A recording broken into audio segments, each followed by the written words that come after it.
Bank से रोज EMI भरने के लिए फोन आ रहे हैं। फोन बिल नहीं भरा, लाइट बिल नहीं भरा, कैसे भरेंगे ये सब? मैं कह रही हूँ आपसे, मम्मी जी का इलाज कराना बहुत ज़रूरी है। बैंक वालों ने रिकवरी एजेंट भेजा था।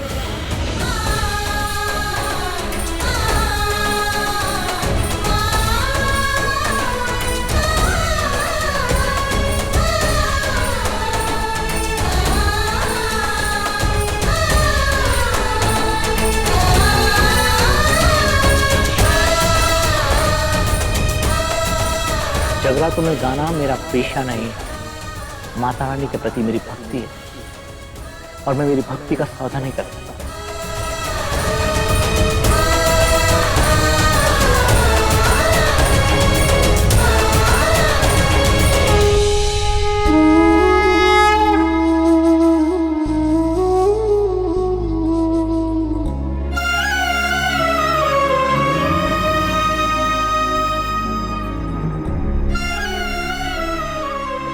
मैं अपनी भक्ति नहीं बेच सकता भाई साहब।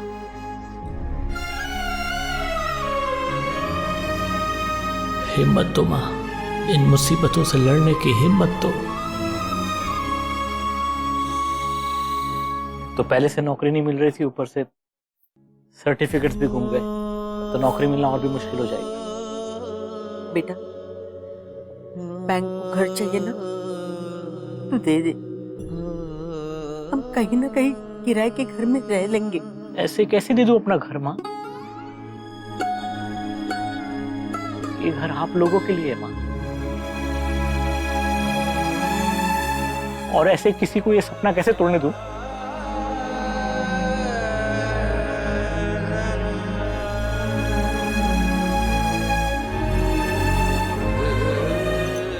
मम्मी जी की दवाइयाँ आ गई है, पेमेंट कर दीजिए।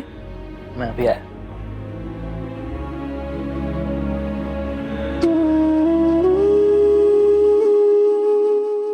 सर, आपकी दवाइयाँ। Thank you. ये आपका बिल है सर, 500 रुपए का।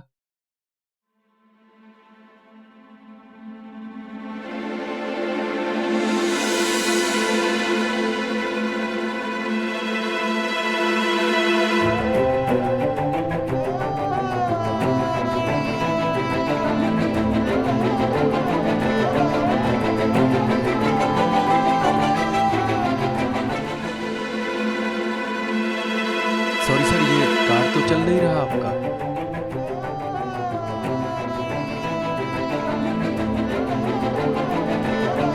भैया, उधार दोगे क्या? माँ की तबीयत बहुत खराब है। सॉरी सर, मैं तो एक नौकर आदमी हूँ, शॉप पे काम करता हूँ। अगर आपको उधार लेना है तो दुकान पे आकर सेठ से बात करनी पड़ेगी आपको।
क्या फायदा मिल रहा है इस भक्ति का?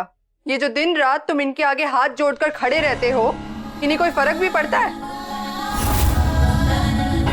देखा जाए तो जो भी कुछ हो रहा है ना, इनकी वजह से ही हो रहा है।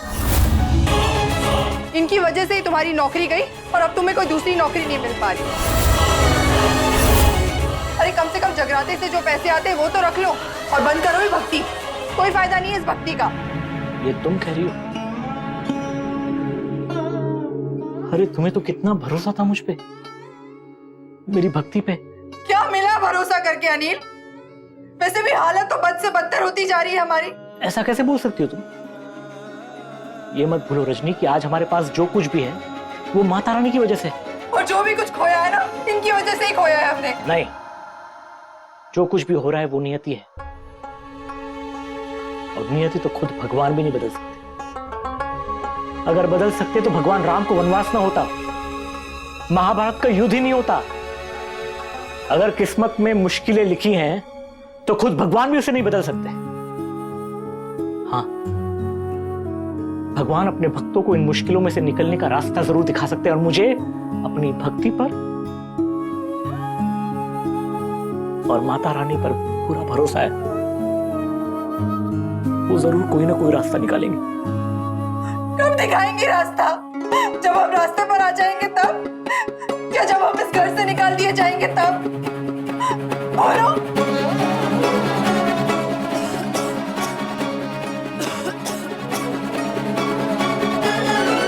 कितने उल्लास और जतन से आपको यहां लाया था मां।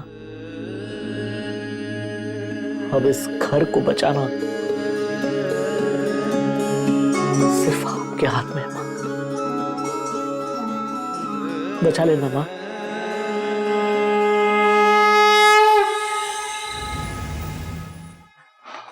यस मिस्टर अनिल, मैं आपकी क्या सहायता कर सकता हूँ? घर लेने के लिए बैंक लोन लिया था। पिछले 2 सालों से मेरी सारी ईएमआई टाइम पे गई है, लेकिन अभी कुछ महीनों से मेरी सैलरी नहीं आ रही है, तो मेरे चेक्स बाउंस हो रहे हैं। अब आप लोग फोन करते हैं, रिकवरी एजेंट्स भेजते हैं, घर नीलाम होने की धमकियां देते हैं, तो ये सारी बातें जो है ना, ये मेरे बूढ़े माता पिता को बहुत परेशान कर रही है। वो बर्दाश्त नहीं कर पा रहे। सर, ये जो कुछ भी आपके साथ हो रहा है वो बैंक के नियमों के अनुसार हो रहा है। अगर कोई ईएमआई के चेक बाउंस हो जाते हैं तो बैंक को ये सब करना पड़ता है, वरना कोई भी लोन लेगा और ईएमआई नहीं चुकाएगा।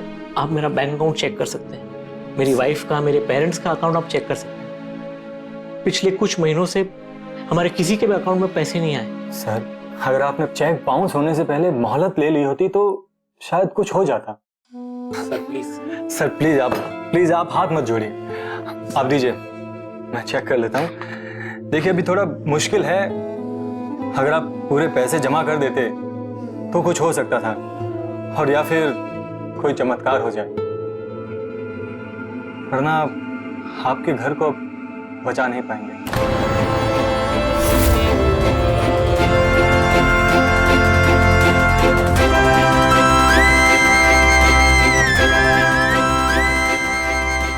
मदद करो माँ, मदद करो।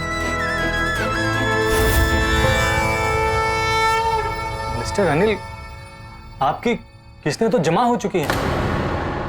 आज सुबह ही आपके लोन अकाउंट में पैसे ट्रांसफर हुए हैं। तो मिस्टर सुभाष करके हैं। बाबूजी, अब चूंकि आपकी ईएमआई भरी जा चुकी है तो मैं आपको 6 महीने की एक्सटेंशन और दे सकता हूँ। बाबूजी ने अपनी एफडी तोड़ दी। मिस्टर अनिल, हाँ, ये लीजिए। कांग्रेस। मेहरबानी।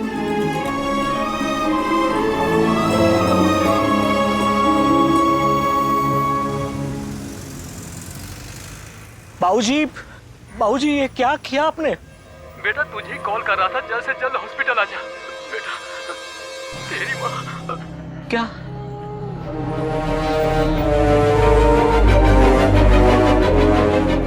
क्या हो गया बाबूजी?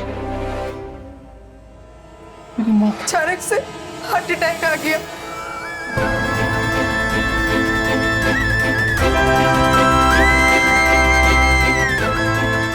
मिस्टर सुभाष? यस सर, मैं हूँ। आप पेशेंट के पति हैं? यस। देखिए, हमें फौरन सर्जरी करनी होगी, लेकिन इससे पहले आपको इमीडिएटली पैसे भरने होंगे।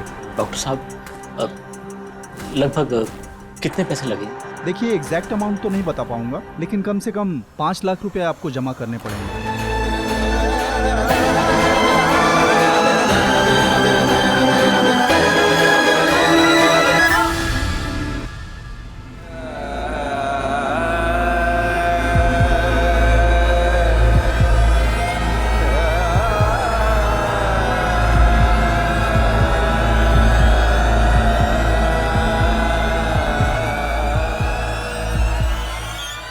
कम से कम 5 लाख रुपए आपको जमा करने पड़ेंगे।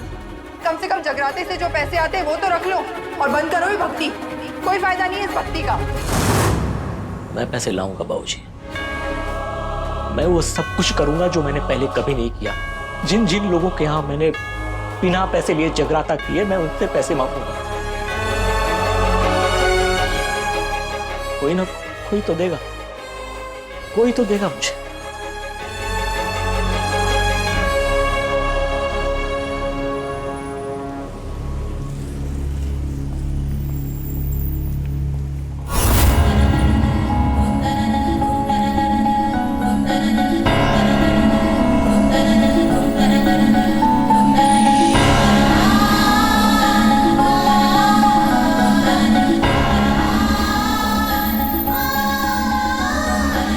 चाहती थी ना आप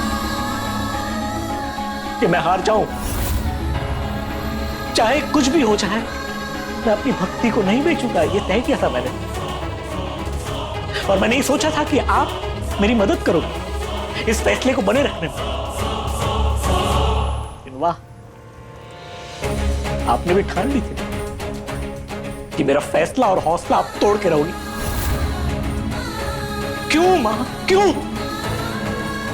क्या मेरी भक्ति में सच्चाई नहीं थी? क्या मेरी श्रद्धा में कोई खोट था जो इतनी बड़ी परीक्षा ले रही हो मेरी? आज मैं अपनी भक्ति का सौदा करने के लिए तैयार हुआ हूं मां। खुश खुश हो ना मां? मैं आपसे बात कर रहा हूं, खुश हो ना? अगर नहीं हो तो अभी भी रोक लो मुझे मां, रोक लो मुझे अपनी भक्ति का सौदा करने से। रोक लो मां, मुझे रोक लो मां, मुझे रोक लो मां, रोक लो। आप ये क्या कर रहे हैं? ये अस्पताल है, यहां शोर मत मचाइए।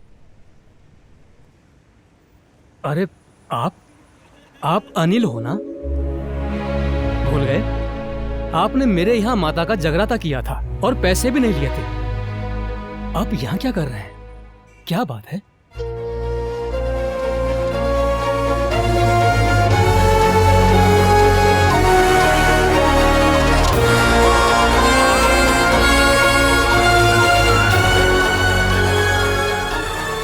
देखिए, यहां का एडमिनिस्ट्रेटिव ऑफिसर होने के नाते मैं आपकी शायद कुछ मदद कर सकता हूं।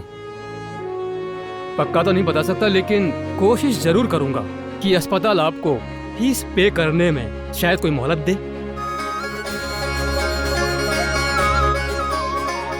Thank you very much. अगर ऐसा हुआ तो आपकी बहुत बड़ी मेहरबानी होगी। लेकिन मैं वादा करता हूं, मैं पाइप लौटा दूं। जानता हूं अनिल, मुझे आपकी नीयत पर कोई शक नहीं है। Thank you. अगर आप शुक्रिया अदा करना ही चाहते हैं तो मेरा नहीं, माता रानी का कीजिए।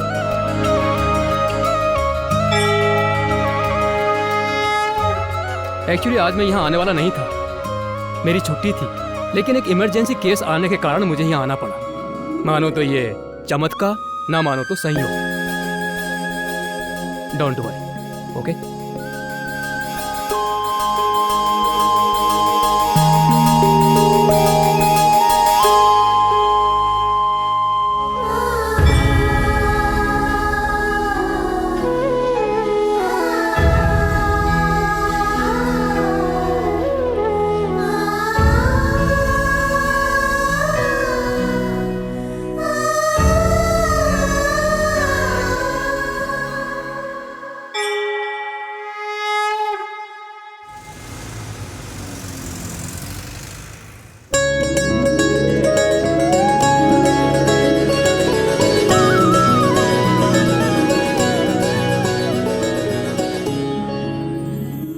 ठीक है मां, मैं जगराते में जाता हूँ। इस शहर में मेरा आखिरी जगराता है ना। बेटा, तुम अपने इस फैसले से खुश तो हो ना? अब क्या खुश और क्या ना खुश बाबू। इस वक्त हमारे सामने जो परिस्थितियां हैं उनमें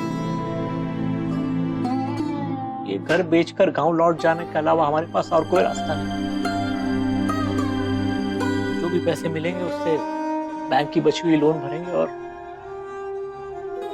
हॉस्पिटल की फीस चुका देंगे। वैसे भी मुझे नौकरी मिल नहीं रही और छोटे मोटे काम के बल पे इस बड़े से शहर में रहना असंभव है बाबूजी। रजनी, तुम सारा सामान पैक कर दो, घर का सौदा हो चुका है और 2-4 दिनों में निकलना होगा। बेटा, मैं भी तेरे साथ जगराता में आना चाहती हूँ। मम्मी जी आपकी तबीयत ठीक नहीं है। बहू, इस शहर का मेरा भी तो आखिरी जगराता है ना।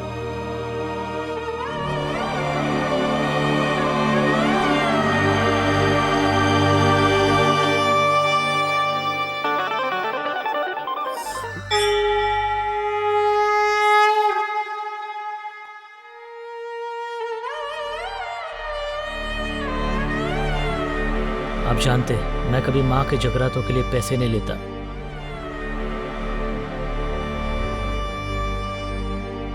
मुझे माफ कर दो अनिल, मैंने तुम्हें धोखेबाज समझा। मैं अपनी इस भूल को सुधारना चाहता हूँ, तुम्हें तुम्हारी जॉब वापस देकर।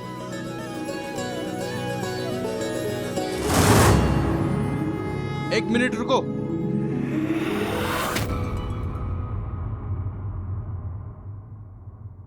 आप हमें ज्वाइन कर रहे हैं।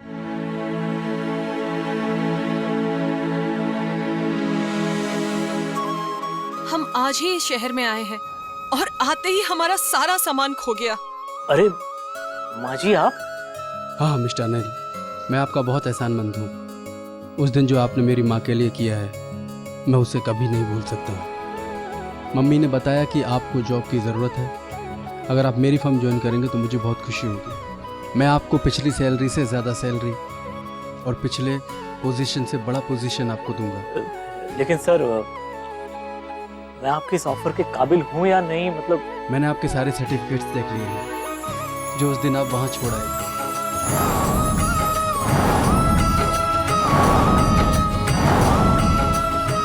आप यकीन मानिए, आप इस जॉब के पूरी तरह काबिल हैं।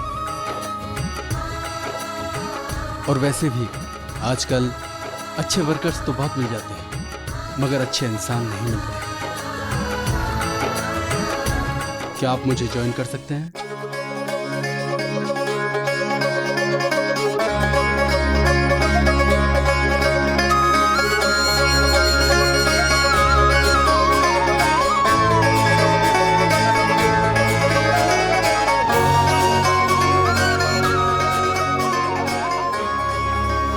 माँ, मुझे माफ कर देना। विश्वास जहां है दिलों में, मैं आपकी लीला को समझ नहीं पाया।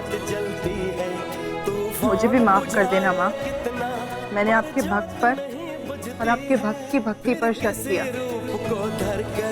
पर अब मैं जान चुकी हूँ माँ कि भक्ति में सचमुच शक्ति है। एक चमत्कार कर जाती भक्तों की भक्ति में। आखिरकार अनिल की भक्ति जीत ही गई। मुश्किल परिस्थितियों में उसने जो कुछ भी खोया था, अपनी भक्ति के दम पर उससे कहीं ज्यादा उसने पा लिया। खोना पाना, सुख दुख, ये सब तो लगा ही रहता है, पर एक बात तय है, भगवान के यहाँ देर है पर अंधेर नहीं। नमस्कार।